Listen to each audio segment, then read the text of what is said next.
HP Oppo Reno 6 5G. Apakah masih worth it jika kita beli di akhir tahun 2025 ini? Yuk mari kita bahas HP Oppo Reno 6 5G ini. Seperti biasa, aku beli HP ini di harga 1,8 juta di marketplace Facebook. Untuk bodi Oppo Reno 6 5G memiliki desain full display tapi dengan jidat atau bagian dagu yang sedikit tebal, sedangkan untuk framenya terbuat dari aluminium, sedangkan kaca depan terbuat dari Gorilla Glass 5, sedangkan bagian belakangnya ini hanya terbuat dari plastik atau polikarbonat, bukan kaca. Lalu untuk di bagian layar memiliki bentang sebesar 6,43 inch dengan kerapatan 409 ppi dengan resolusi 1080 x 2400 pixel.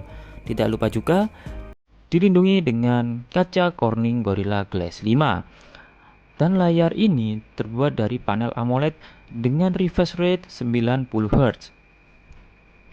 Untuk desain kamera bagian belakangnya memiliki bump yang cukup tebal dan dibalut dengan warna silver yang membuatnya selaras dengan back covernya. Untuk spesifikasi, Oppo Reno 6 5G ini dibekali dengan chipset Dimensity 900 6 nanometer octa-core ditambah GPU Mali G68 MC4. Tidak lupa juga dengan RAM 8GB dengan internal storage 128GB dengan UFS 2.1 yang menghasilkan skor Antutu sekitar 660 ribuan. Ini sudah termasuk kencang di kelas Dimensity 900-an. Sedangkan untuk baterai Oppo Reno 6 5G ini dibekali dengan Lipolymer 4300 mAh dengan kecepatan ngecas 65W dengan port USB Type-C. Dengan menggunakan chipset Dimensity 900, HP ini bisa digunakan game Mobile Legends dengan settingan rata kanan dengan lancar. Sedangkan untuk game PUBG pada saat aku coba bisa menghasilkan settingan smooth extreme dengan lancar. Selain chipset yang kencang, tidak lupa juga Oppo ini dibekali dengan sistem Android 13 dengan ColorOS 13.1 yang dimana ini sudah aku update yang paling terakhir, yang tentu saja membuat buka tutup aplikasi ini sangat cepat, responsif, ditambah lagi dengan layar 90 Hz nya itu terasa smooth banget. Perpindahan antar aplikasi begitu cepat, responsif, hampir seperti nggak ada delay. Untuk spesifikasi kamera belakang Oppo Reno 6 5G ini dibekali dengan 3 lensa. Yang pertama 64 megapiksel dengan f1.7, yang kedua ultra wide 8 megapiksel dengan FUV 119 derajat, lalu dengan 2 megapiksel makro. Sedangkan untuk kamera selfie-nya memiliki resolusi 32 megapiksel dengan bukaan f2.4 yang untuk videonya hanya terbatas di 1080p 30 fps. Lalu bagaimanakah hasilnya? Yuk, mari kita nilai video, foto-foto dan berikut ini.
Oke, aku berada di perekaman video dengan kamera utama di resolusi Full HD 30 fps.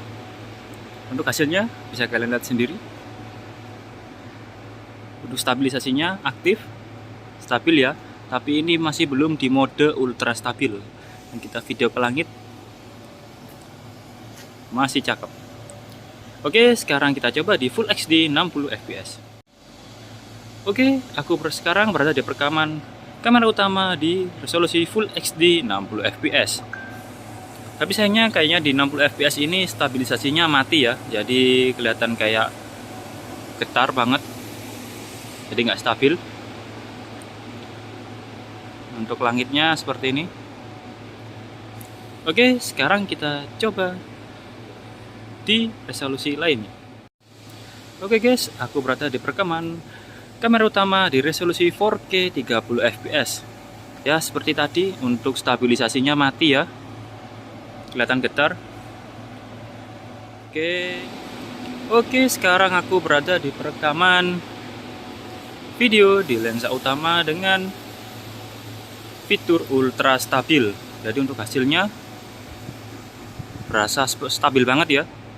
Tapi kalau untuk di FUV gambarnya, field of view-nya jadi berasa kayak lebih sempit ya, karena lebih di crop untuk hasil stabilisasi yang lebih oke.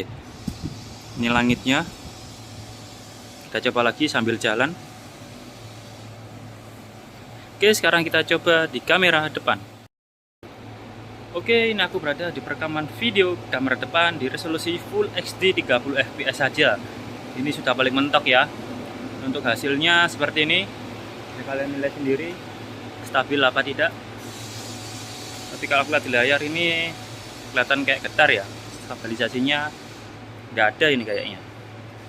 Oke, untuk langit, tapi bagian wajah kayak gelap.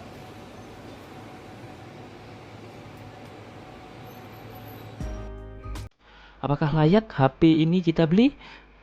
Tentu saja masih layak. Dengan budget 1,5 sampai 2 jutaan, kalian bisa mendapatkan spesifikasi chipset Dimensity 900, RAM 8GB, internal 128GB, tidak lupa juga dengan layar AMOLED 90Hz dan pengecasan yang cepat sampai 65 watt. Dikarenakan juga dengan color OS-nya yang ringan yang membuat HP ini terasa smooth dan perpindahan aplikasinya sangat cepat.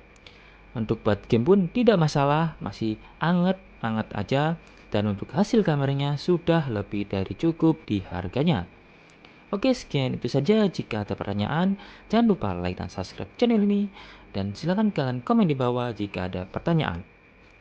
Seperti biasa, yang ingin beli HP semoga terwujud di akhir tahun 2025 ini. See and goodbye.